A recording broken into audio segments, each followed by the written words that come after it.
এত সময় ধরে উল্টানোর চেষ্টা করছিল। হ্যাঁ, ঠিক হয়েছে, ঠিক হয়েছে, একদম ঠিক আছে। আমাদেরকে বাড়িতে ডেকে নিয়ে এসে 4টে মিলে প্ল্যান করেছিল আমাদেরকে উল্টে দেবে।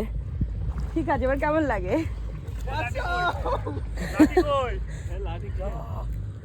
ইমার লাঠি কই? ওই যে ওই যে ওই যে লাঠি, এইদিকে এইদিকে। না না, তুমি আমাকে উল্টানোর প্ল্যান করছো। আমি আমি তোমার ধারের পাশে যেতে চাই না। বলছে আসো আসো, সাইডে চাপাবো। দড়িটা ধরো। আমি ধরবো না। বলছে আমার এরা দেখি পরের বার এসে প্ল্যান করে ফেলবে। আমি ধরবো না।